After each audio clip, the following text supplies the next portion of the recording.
चाहेंगे विपुल जी कि आपकी जो शुरुआती दौर रही वो कैसा था? एक तो ना ये गड़बड़ होगी, आपकी एक मिनट, आपकी आवाज़ काट आप लेंगे। वांटेड। चलिए विपुल जी, बहुत बहुत धन्यवाद, आपने हमारे लिए टाइम निकाला। विपुल जी, हम आपसे जानना चाहेंगे कि आप जब इस इंडस्ट्री में आए तो आपकी शुरुआती दौर कैसी थी? देखिए, शुरुआती दौर तो बहुत सबसे अच्छा समय जो था वो शुरुआती दौर ही था हमारा। लोगों का अधिकतर समय जो है वो बुरे से शुरू होकर अच्छा होता है। लोगों का शुरुआती दौर जो है वो बुरे से शुरू होकर अच्छा होता है। मेरा जो दौर था वो शुरुआत बहुत अच्छी हुई, क्योंकि मैं एक शो का हिस्सा बना। मेरा पहला कदम एक प्रोफेशनल शूट पे था, इसका नाम है जी इंडियाज़ बेस्ट सिने स्टार्स की कोड। वो पहला बड़ा रियलिटी शो था। रियलिटी शो उस टाइम पे कैसे होते थे किसी को पता ही नहीं होता था। तो ऐसा होता था कि यार, और एक्टर का रियलिटी शो तो लोगों ने धर्मेंद्र को एक एज अ कंटेस्टेंट देखा था, कभी सुना था बाप दादा के ज़माने में कि धर्मेंद्र जी ने एक रियलिटी शो में पार्ट लिया और वहाँ से वो एक्टर बने थे, ऐसा सुना था। तो हम लोग की जनरेशन में तो reality show as an actor बने ही नहीं थे। तो मुझे जब मौका मिला, मैं भोपाल में अपने होटल मैनेजमेंट की छुट्टियाँ कर रहा था अपने घर में, और वहाँ एक ऐड चल रहा था। मैंने ऐड को देखा और अपनी बहन से कहा, मैंने कहा यार ये इंटरेस्टिंग लग रहा है। और वो कहने लगी, हाँ यार तुझमें बहुत कीड़ा है एक्टर बनने का, तू मुझे परेशान करता रहता है, तू इसमें ट्राई कर, इनकी जाके जान खा, मेरी मत खा। तो मैं तैयार हो गया और मैंने जाके उनकी जान खा ली। और जो मेरे साथ के लोग थे, जो उस समय कुछ 3,500 लोगों ने पार्टिसिपेट किया था, उनमें से मुझे उन्होंने विजेता बना दिया। तो मैं बड़ा हैरान हो गया। मैंने कहा यार, वो भोपाल थिएटर से लोग थे, इंदौर से थे, आजू बाजू बिलासपुर, ग्वालियर भर के मध्य प्रदेश से लोग आए हुए थे। तो गोविंद नामदेव जी, नीलिमा आज़मी और सुधीर मिश्रा जो डायरेक्टर हैं, वो लोग जजेस के पैनल पे थे। और उन्होंने मुझसे पूछा कि कितने समय हो गया, कितना टाइम हो गया आपको एक्टिंग करते हुए। तो मैंने उनसे बोला कुछ 1 हफ़्ता हो गया। तो क्योंकि जब से मैंने वो ऐड देखा था तब से मुझे 1 ही हफ़्ता हुआ था जब तक फाइनल स्टेज कंपटीशन आया। तो उनको बड़ा अच्छा लगा कि ऑनेस्ट लड़का है, और ऑनेस्टी के साथ बोल दिया 1 हफ़्ता। उन्होंने काफ़ी प्रोमो में चलाई ये लाइन बार बार, और उन्होंने मुझे विजेता बना के मुंबई ले आए। मुंबई में हमें 5 स्टार में रुकवाया गया, अच्छा ट्रीटमेंट मिला। लोग जनरली बॉम्बे आते हैं कि मैं 20 रुपये लेके बॉम्बे आया था और मैं जूहू बीच पे सोया था और मैं यहाँ सोया था। मैं 5 स्टार में सोया था आते। और बहुत सारे लोग थे, मीडिया था, 24 घंटे कैमरे थे, शो सक्सेसफुल था, हिट था। वहाँ से मेरी फिल्मी टीवी दौर की शुरुआत हुई। विपुल जी, बहुत सारे ऐसे लोग आते हैं जो मुंबई महानगरी में अपने सपनों को सजाने तो आते हैं, लेकिन कभी कभी उनके सपने दब जाते हैं या फिर आगे नहीं बढ़ पाते। लेकिन विपुल जी की क्या कहानी, क्या सक्सेस है जो उनको मुकाम तक पहुंचाया, क्या उनमें काबिलियत थी? शो ने एक प्लेटफॉर्म दिया, लेकिन कहते हैं ना कि सही रंग तो आपको घर से बाहर निकल के पता चलता है। आप अपने घर में होते हैं तो आपको हर चीज़ से प्रोटेक्शन मिलती है, माँ बाप इस तरह के लोग होते हैं। तो शो ने ऐसा रखा था कि आपके डायरेक्टर दोस्त हैं, आपको पता ही नहीं डायरेक्टर को कैसे बात करनी है, प्रोड्यूसर आपके दोस्त हैं, सारे बच्चे हैं जो आपके दोस्त हैं। जब शो से बाहर कदम रखा तब पता चला कि स्ट्रगल जो है, या जो टाइम इन्वेस्टमेंट कहते हैं, वो क्या चीज़ है। हर जगह हर आदमी से जाके मिलना, कैसे अपना मकाम बनाना, यहाँ थोड़ी सी दिक्कतें हैं हमारी इंडस्ट्री में। और उससे मैं उम्मीद कर रहा हूँ कि अगर मैं कुछ बहुत बड़ा कर पाया जीवन में तो मैं वो दिक्कतों पे काम करूँगा। क्योंकि यहाँ एक्टर आदमी के लिए, एक एक्टर प्रोफेशन के लिए, जितने लोग अपने घर बैठे सुन रहे हैं उनके लिए भी बहुत इंपॉर्टेंट है। हर आदमी एक्टर बनना चाहता है, बम्बई आके स्ट्रगल करना चाहता है, लेकिन ये जानना बहुत ज़रूरी है आपके लिए कि ये लाइन बहुत मुश्किल लाइन है, ये लाइन बहुत कठिन लाइन है। आपसे बहुत सारा समय मांगती है, पेशेंस मांगती है, बहुत सारा नसीब मांगती है। और यहाँ सबकी अपनी अपनी ईगोज़ हैं, सबके अपने अपने तरीके हैं काम करने के। मेन आदमी तक पहुँचना, मेन डायरेक्टर तक पहुँचने से पहले आपको कम से कम 25 लोगों को कॉफ़ी पिलानी पड़ती है, शराब पिलानी पड़ती है, खाने खिलाने पड़ते हैं। उनमें से 25 आदमी में से 23 आदमी ऐसे होंगे जो वो खुद डायरेक्टर को नहीं जानते होंगे। ये करते करते सीखते सीखते आदमी को पता चलता है कि यार ये जगह अब डिफ़िकल्ट है। 5 साल गुजर जाते पता चलता है, हाँ यार अब मुझे पता चल गया कि डायरेक्टर से मिलना कैसे है। ये 5 साल में पता चलता है आपको। 7 साल में पता चलता है कि फिल्म कैमरा कैसे फेस करना है। उसके बाद कौन कौन से अलग अलग लफड़े होते हैं। फिर आप काम भी करते हैं, आपको पैसे के लिए जो आप काम करते हैं उसके लिए रुलाया जाता है। ऐसे मेरा एक्सपीरियंस नहीं है, लेकिन क्योंकि मैं इस लाइन में हूँ पिछले 10 साल से, बहुत सारे लोगों का ऐसा एक्सपीरियंस है। तो कलेक्टिवली ये एक जो दौर है, जो जर्नी है, वो आसान नहीं होती। ये सिर्फ दिखने में आसान लगती है। कहते हैं अंग्रेजी में कहावत है, the grass on the other side always looks green. ये वो ग्रास है जो आपको हमेशा अच्छी लगती है। दूसरे की बीवी, दूसरे की पिक्चर हमेशा बड़ी अच्छी लगती है कि अरे यार ये बड़ी कमाल है, ये बड़ी कमाल है, इसने बड़ी आसानी से कर लिया। आसान कुछ भी नहीं है, यहाँ पर कुछ भी नहीं है। एक वक्त का खाना कमाना अपने लिए बहुत मुश्किल काम है। विपुल जी, आपके अकॉर्डिंग कामयाबी किसे कहा जाता है? कामयाबी अगर आप क्या है कि हम लोग के साथ एक परेशानी भी है और एक अच्छी बात भी है। हमेशा अपने से ऊपर के लोगों को देखते हैं। आज आप इस दौर पे, इस जगह पे बैठे हैं जहाँ आप मेरे साथ बातचीत कर रहे हैं, मैं आपके साथ बातचीत कर रहा हूँ। कई लोगों के लिए भी एक सपना होता है कि कोई उनके घर आके उनका इंटरव्यू ले। कई लोगों के लिए सपना होता है कि कोई मेरा इंटरव्यू ले। हम हमेशा अपने से ऊपर सोचते हैं, तो ये एक अच्छी बात भी है, लेकिन उससे दिक्कतें बहुत बढ़ जाती हैं। उनको कामयाबी का स्तर नहीं पता होता कि अब मैं कामयाब हूँ, ये कैसे पता चले। आज मैं यहाँ हूँ तो मुझे अमिताभ बच्चन बनना है, और अमिताभ बच्चन बनने के बाद मुझे लगेगा कि मेरे को टॉम क्रूज़ बनना था। टॉम क्रूज़ बनने के बाद मुझे लगेगा कि यार मैं तो मुकेश अंबानी बनने आया था, पता नहीं कहाँ टॉम क्रूज़ बन के रह गया।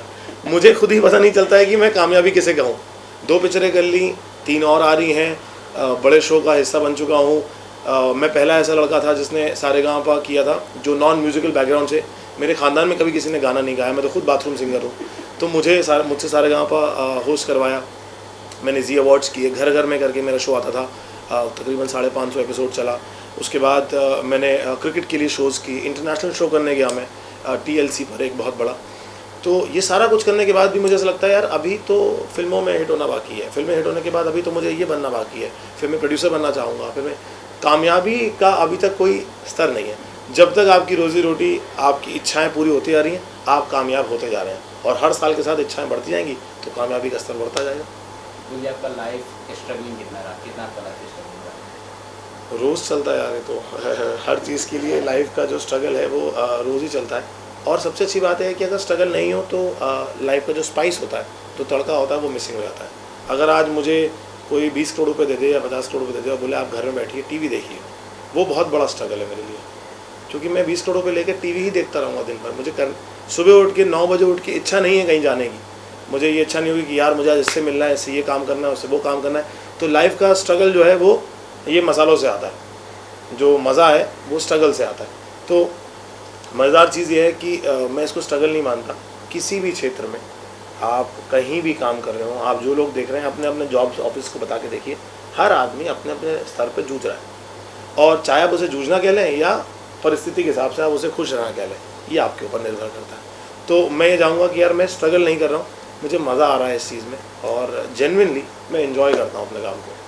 आपको कब लगा अपनी लाइफ में कि आप एक एक्टर कहलाएंगे या फिर फिल्म इंडस्ट्री के लिए बने हैं?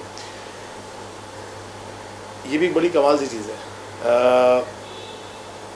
एक्टर आदमी को कभी भी ये चीज़ पता नहीं चलती है कि वो कमाल का एक्टर है, और जो ऐसा बोले वो कभी कमाल का एक्टर होता ही नहीं है। ये मेरा एक्सपीरियंस है। जब तक अब जैसे जब मैंने शुरू किया तो किसी ने आके मुझसे कहा यार तुम्हारी आवाज़ बड़ी अच्छी है, तुम रेडियो जॉकी क्यों नहीं बनते।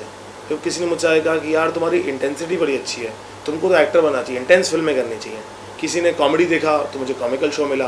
किसी ने बोला तुम बोलते बहुत अच्छा हो, एक बार कुछ बोलना शुरू करते हो तो चीज़ें बना बना के बोलते हो, फ्रेम करते हो, तुमको एंकरिंग करनी चाहिए, तुम एंकर बड़े अच्छे हो। तो ऐसे करते करते मुझे पता चला अच्छा मैं इसमें भी अच्छा हूँ, इसमें भी अच्छा हूँ, इसमें भी अच्छा हूँ और इसमें भी अच्छा हूँ। तब जाके मुझे पता चला यार मैं एक्टर बनने लायक हूँ और मैं अच्छा एक्टर बन सकता हूँ। आपके लाइफ में फर्स्ट टाइम ब्रेक कब मिला?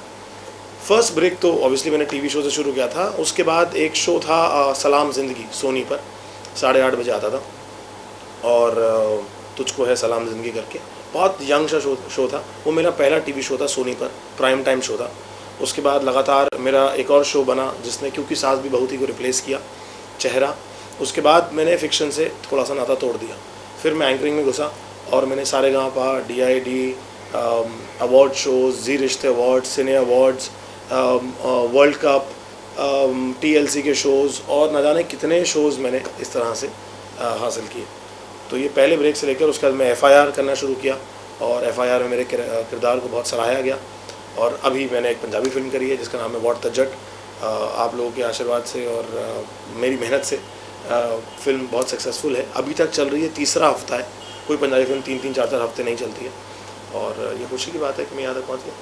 अच्छा, आपने दोनों में काम किया, डेली शो में भी काम किया, आपने बॉलीवुड में भी काम किया है। दोनों में काम करना कितना डिफ़िकल्ट होता है, या फिर दोनों में क्या अंतर है?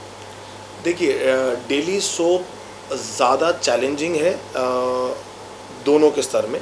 मैं आपको अंतर बताता हूँ कि डेली सोप और फिल्म में क्या फ़र्क है। जो डेली सोप्स होते हैं वो आपसे रोज़मर्रा की ज़िंदगी में एक ही किरदार को निभाने की डिमांड मांगते हैं। वो चाहते हैं कि चाहे आपके जीवन में कोई भी परिस्थिति चल रही हो, कहना था एक बहुत बड़े कलाकार का कि देखिए दूध हमारे यहाँ भी अगर उबाला नहीं जाता तो फट जाता है, चाहे वो धर्मेंद्र के यहाँ दूध आता हो, अमिताभ बच्चन के यहाँ दूध आता हो या मेरे यहाँ, फटता सबके यहाँ है अगर उबाला ना जाए।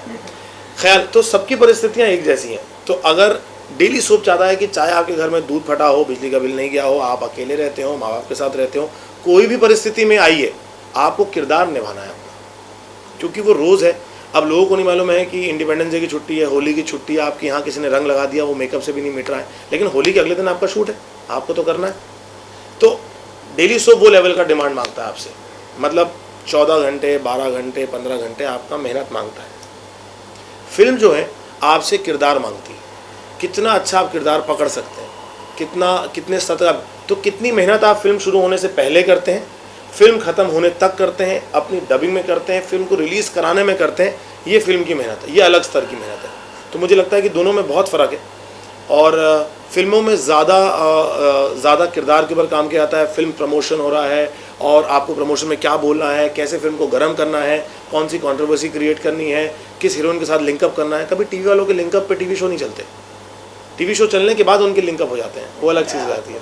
तो उनके लिंकअप की वजह से टीवी शो नहीं चलते। तो दोनों का पर्सपेक्टिव अलग अलग है। विपुल जी, आप बॉलीवुड में किस सेक्टर के साथ अपने आप को कंपेयर करते हैं? देखिए, ये सारा मेरा दोस्तों का लॉट है, मनीष है, सुशांत है, ये इनसे हम सब ने साथ में काम किया है। अब उम्मीद करते हैं कि जो आने वाली मेरी 2 फिल्में हैं, मैं यहाँ इस स्तर पे पहुँचूँ कि मुकाबला कैसे भी नहीं है, हम सब दोस्त हैं और जिनसे मुकाबला है वो अमित जी हैं। उनसे मुकाबला इसलिए रखना चाहते हैं क्योंकि आपको हमेशा अपने से ऊपर वाले से मुकाबला रखना चाहिए। तो वो इतनी ऊपर हैं कि उनसे मुकाबला करते करते तक बाकी सारे लोग तो पिछड़ ही जाएंगे। आपकी मूवी आने वाली, उसके बारे में जानना चाहेंगे कि आपका किरदार क्या है और क्या? जी, मूवी जो मेरी अभी आ रही है हिंदी फिल्म, उसमें एक बैक स्टोरी पेंटर की है और अलग फिल्म है, थोड़ी सी सब लोग कहते हैं हटके, लेकिन ये कमाल है। इसमें एलिमेंट ऑफ हॉरर है, इसमें एलिमेंट ऑफ स्पूकीनेस है, कॉमेडी है, रोमांस है, लव स्टोरी है, थोड़ा सब मिलाकर उन्हें एक खिचड़ी पकाई है। और खिचड़ी तो यार सब आदमी को अच्छी लगती है, क्योंकि जब इंडस्ट्री बीमार दौर से गुजर रही हो तो खिचड़ी का सहारा चाहिए।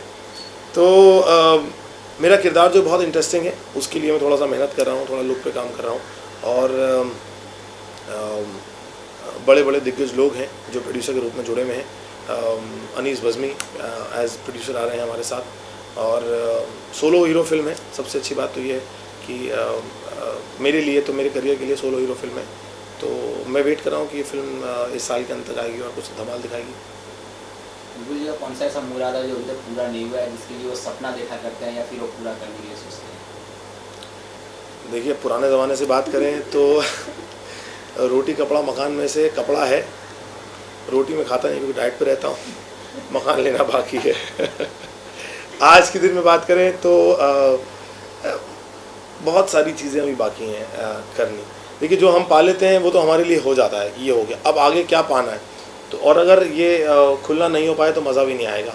तो अभी मैं चाहता हूँ कि मेरी जो जर्नी है वो फिल्मों से लेकर, फिल्म में एंट्री लेने से लेकर ऑस्कर तक रहे, क्योंकि हमारी कंट्री को इंटरनेशनल रिकग्निशन बहुत ज़रूरत है। मुझे बहुत मज़ा आएगा, ऐसा मुझे लगता है कि जिस दिन मैंने अपने हाथ में एक ऑस्कर पकड़ा हो और मैं लोगों को बता पाऊँ कि ये मैंने हासिल किया है, तो मुझे बहुत मज़ा आएगा, गर्व महसूस होगा कि मैं अपने देश से गया और मैंने ऑस्कर लेके आया। तो हर एक्टर का मेरे ख्याल से ये ड्रीम है कि उसे ऑस्कर मिले, बेस्ट एक्टर। तो मेरा भी कुछ सिमिलर सा ड्रीम है, कुछ बहुत बड़ा नहीं है। आपने डॉली शॉप में काम किया, बॉलीवुड में भी काम किया आपने, कोई ऐसा मुकाम है आपको लगा हो कि नहीं यार ये फील्ड छोड़ के चले जाओ, या फिर यार बहुत आगे बढ़ने हैं, कभी ऐसा कुछ मोमेंट आया आपकी लाइफ में? हाँ, मोमेंट तो आए हैं। 1-2 बड़े ख़तरनाक से पल थे जिसमें ऐसा मुझे लगा कि एक तो पहले ना यार, यहाँ काम करने के लिए रहना पड़ता है, रहने में दिक्कत मुंबई में बहुत मेजर है। हर आदमी, जो लोग मुंबई आ रहे हैं उन सब के लिए बताना चाहूँगा कि मुंबई में आप आएँ तभी जब आप यहाँ रह पाएँ।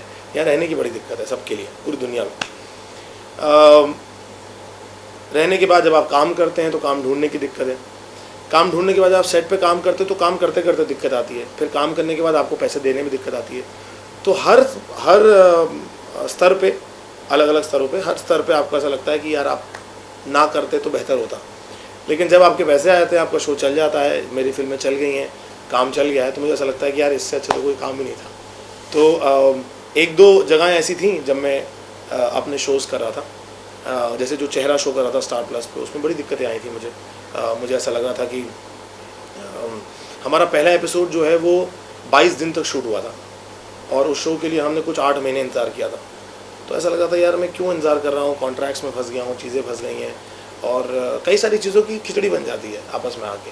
प्रोड्यूसर्स कुछ बोल रहे होते हैं, घर से अलग कुछ बोल रहे होते हैं, आप अलग कुछ सोच रहे होते हैं, दोस्त यार बोलते हैं छोड़ दो यार, नहीं हो रहा तो छोड़ दो, मना कर दो। तो कई सारी चीज़ें मिलजुल के ऐसा लगता है यार मैं कहाँ आ गया हूँ, छोड़ कर चला जाऊँ तो अच्छा हो, कहीं कुछ काम खोलो, ढाबा वाबा। बिल्कुल, ये आपने FIR में जो किरदार निभाया था लोगों को खूब भाया था। हाँ, FIR का मैं आपको बताना चाहूँगा। FIR में जब मैं घुसा तो सारे लोग जितने भी किरदार हैं, कविता कौशिक, गोपी भल्ला जी, संदीप और डायरेक्टर, जितने भी वहाँ किरदार करते हैं लोग, उन सब के रगों में जो है ना वो किरदार दौड़ रहे थे। 9 साल पूरे हो चुके थे शो को, उनके रगों में वो किरदार दौड़ रहे थे। तो ऐसा होता ना कि आप बहती नदी में तैरना नहीं सीख सकते। तो जब मैं घुसा तो मुझे पता था कि ये पूरे फुल जोश में ये नदी बह रही है, डैम खुला हुआ है, बाढ़ चल रही है यहाँ पर और हर आदमी को सराहा जा चुका है। इस परिस्थिति में अपने आप को ढालना मेरे लिए चैलेंज था। मैंने लिया और डायरेक्टर जो थे शशांक बाली, उनका बहुत बड़ा योगदान है इसमें। मैं उनसे आगे कंसल्ट करता था और पहले एपिसोड की पहली एंट्री से किरदार बहुत सराहा गया और लोगों ने ये तक बोला जाकर कि ये अब तक की सबसे बेस्ट जोड़ी है। कविता ने खुद आके इंटरव्यूज़ में बोला है कि ये अब तक का बेस्ट कंपेनियनशिप है मेरी इनके साथ। हालांकि इतने लोग आ चुके हैं शो में, तो इस चीज़ से बड़ी खुशी हुई कि दिग्गजों के साथ आप काम कर रहे हैं। मेरे लिए तो सब दिग्गज ही हैं, मैं सबको दिग्गज ही मानता हूँ। मेरे घर में जो लड़का काम करता है उसको भी दिग्गज मानता हूँ, अपने काम में दिग्गज है, मैं उसके साथ मुकाबला नहीं कर सकता। तो मुझे इस चीज़ की बड़ी खुशी हुई थी कि जो काम मैंने किया वो सक्सेसफुल रहा। और पान वान का आइडिया जो था और थोड़ा उत्तर प्रदेश का जो यूपी का टच था वो बड़ा अच्छा था। तो मुझे पान खाने से बड़ी वो अजीब सी चीज़ होती थी। ये एक FIR का कमाल किस्सा है कि किरदार के लिए पान खाना बहुत ज़रूरी है और मुझे पान खाना पसंद नहीं था इतना। तो अब जब मैं बिना पान खा के बोलता था तो वो बड़ा आर्टिफिशियल लगता था। फिर मैंने होंठ लाल वाल करने शुरू कर दिए मेकअप से कि चलो भाई अब ज़रा पान का फील आएगा, पान का फील आएगा। वो पान का फील तो आ ही नहीं रहा जब तक कि मुंह में कट्ठा वट्ठा ना चल जाए, तब तक पान का फील नहीं आए। अब एक दिन शूट करता था और कुछ 23-24 पान खाता था, जो कि 7 से 8 सीन होते थे। पतला होना शुरू हो गया तो लोगों ने पूछा यार कौन सी डाइट फॉलो करो। मैंने कहा पान डाइट। दिन में 24 पान खाऊंगा तो ये डाइट हो गई मेरी, 24 पान की डाइट। दिन भर मेरा मुंह ऐसे, लोग मिलने के लिए आ रहे हैं, मैं तो बोला भाई क्या हाल है, कह रहे हैं यार आप बिल्कुल एक्टर मतलब दिखते हैं लेकिन बात आप बिल्कुल एकदम किसी और की तरह कर रहे हैं। तो मैंने कहा यार ये मुंह में पान है, 1 सेकंड जरा ठीक ठाक के। मैंने कहा शुरू है। और मुझे पान अच्छा लगता नहीं था क्योंकि कत्था वत्था वो जो मुँह में जो है गुब्बारा सा फूट जाता है कत्थों का, वो अच्छा नहीं लगता था। लेकिन मज़ा आया और साल भर तक चला और साल भर में बहुत मज़ा किया। बॉलीवुड में कौन सा एक्टर है जिसके साथ काम करना पसंद है? मेरी टॉप प्रायोरिटीज़ में थे अमरीश पुरी साहब और अमिताभ बच्चन जी। और अमरीश पुरी साहब के साथ काम करने का सपना रह जाएगा। अफसोस ये है कि मैं उनके साथ एक बार कहीं आगे पीछे भी नहीं आया। और बच्चन साहब के साथ मेरा सपना था जो बहुत जल्द पूरा हो जाएगा। तो मैं उम्मीद करता हूँ कि मैं उनके साथ एक फ़िल्म करूँ जिसकी बातचीत भी आप लोग के आशीर्वाद से चालू है। तो जल्द ये सपना पूरा होगा। फीमेल में ऑनेस्टली मेरी कोई फीमेल फेवरेट एक्ट्रेस है ही नहीं। लेकिन जो भी अभी आजकल की दौर की, यार ये कंफ्यूजिंग सवाल है। फीमेल कोई फेवरेट एक्ट्रेस है नहीं मेरे जहन में, लेकिन कतरीना अच्छी हैं, करीना अच्छी हैं, दोनों के साथ काम करना चाहूँगा। उसके बाद मैं बिल्कुल गायब हूँ यार, मेरे को फीमेल एक्ट्रेस बताई ज़्यादा ध्यान नहीं देता, तो मुझे फीमेल एक्ट्रेस कोई है नहीं। लेकिन एक्टर्स में मैं आपको बता सकता हूँ कि मैं सारे एक्टर्स के साथ, शाहरुख खान के साथ काम करना चाहता हूँ, मेरे फेवरेट एक्टर हुआ करते थे। आमिर खान का काम करना चाहता हूँ क्योंकि वो फिल्में इतनी अच्छी बनाते हैं, काम इतना अच्छा करते हैं। सलमान खान के साथ सिर्फ फील के लिए काम करना चाहता हूँ क्योंकि उनका फील ज़रा अलग है। आज शूटिंग नहीं करेंगे तो शूटिंग नहीं होगी, आज करेंगे। मैंने ऐसा बहुत सुना है उनके बारे में कि वो लोगों के बहुत प्रिय हैं, लोगों से बहुत प्यार करते हैं और उनकी बात को नकारना बहुत लोगों के बस की बात नहीं है कि अगर वो कुछ कहें और लोग उस पर ना करके आगे बढ़ जाएं, ऐसा करना बस की बात नहीं, क्योंकि उनका प्रेम इतना है, उनका प्यार इतना है लोगों से। तो इसलिए मैं देखना चाहता हूँ काम के साथ कि यार ये प्यार है या इकरार है। चलिए, आपने सारे गाँव में काम किया था, आपने बोला कि बाथरूम सिंगर, लेकिन आपसे एक छोटा सॉन्ग कोई भी सुनना पाए? नहीं, गाना मैं गा ही नहीं सकता। मैं गाना गाऊंगा तो आप लोग टीवी बंद कर देंगे चैनल। एक छोटा 2 लाइन। नहीं, शर्त यह है कि आप लोग टीवी म्यूट कर दें अपना। अपोज कर देंगे आप थोड़ा सा गाना। चलिए मैं म्यूट में गाना गाता हूँ। कैसा लगा आपको मेरा गाना? नहीं, गाना मैं गा नहीं पाऊंगा। इनफैक्ट मुझसे किसी ने पूछा भी था एक बार कि आप गाना गाते हैं? सारे गाँव आके सेट के पीछे की बात है। तो मैंने कहा हाँ जी, मैं बाथरूम सिंगर हूँ। तो वो आदमी बोला बुलाया जाता था और उसमें हम सबके घरों में जाके उनकी प्यार की, मैं और मनीष करते थे, और उनमें उनकी प्यार की कहानियाँ जानते थे। वो मेरे ज़िंदगी का सबसे करीबी शो रहेगा, क्योंकि उसमें स्क्रिप्ट कम होती थी, आपको ज़्यादा बोलना होता था और हर दिन एक नई चीज़ पता चलती थी। मैं आपके घर आता था, शायद जितने लोग देख रहे हैं उनको याद भी आएगा। मैं लोगों के घर जाता था, अलग अलग शहरों में, अलग अलग राज्यों में, प्रांतों में, स्टेट्स में मैं गया हूँ और सबके घरों में जा के मैंने उनकी कहानियाँ सुनी हैं, उनके परिवार वालों से मिला हूँ। वो बड़े खुश होते थे कि यार जी टीवी से कोई हमारे घर आया है या इस प्रोग्राम को लेके कोई हमारे घर आया है, और उनकी लव स्टोरीज़। और यकीन मानिए कि कुछ 1100 लोगों के घर गया हूँ मैं। 1100 लोगों की कहानी, सबकी कहानी रोमांटिक है, लेकिन एक दूसरे से बिल्कुल विपरीत है, बिल्कुल अलग थी। और वो जानकर मेरी लाइफ अपने आप बड़ी बन गई। क्या क्या दिक्कतें आती हैं छोटे शहरों में, बहुओं को, बीवियों को, सासों को। बड़े शहरों का क्या सोच है, छोटे शहरों की क्या सोच है, न्यूक्लियर फैमिली जो हम 4-5 लोग रहते हैं उनका क्या सोच है, जॉइंट फैमिली की क्या सोच है, सबकी बात जानते जानते मुझे बड़ा अच्छा लगता था कि यार अच्छा ये अब मैं अपना रिश्ता निभाने के लिए तैयार हूँ। आपका लाइफ का टर्निंग पॉइंट क्या था और कौन सा ऐसा ईयर था जो आपकी लाइफ पूरी तरह से बदल? ये फ़ैसला करना कि मैं टीवी में आऊँ और फिल्मों से अपना नाता जोड़ूँ, मेरे ख्याल से ये सबसे बड़ा टर्निंग पॉइंट था। क्योंकि मैं कुछ और कर रहा था, मैं होटल मैनेजमेंट की पढ़ाई कर रहा था और मैं शिप में जॉब अप्लाई कर चुका था, हायत एजेंसी सहारा एयरपोर्ट रोड पे काम कर रहा था। और जब मैंने फ़ैसला किया कि मैं फिल्मों में आऊँ, टीवी में आऊँ, वो मेरी लाइफ का सबसे बड़ा टर्निंग पॉइंट था। और वो करते करते मुझे 8 महीना ऐसा गया दौर में जब मैं सोया ही नहीं, क्योंकि मैं हायत होटल में काम कर रहा था और सब लोग जानते हैं मुझे उस होटल से कि मैं टीवी में हूँ। और मैं उस समय एफएमबी में था, काम करता था वहाँ पर, एक तौर से समझ लीजिए कि सर्व करता था।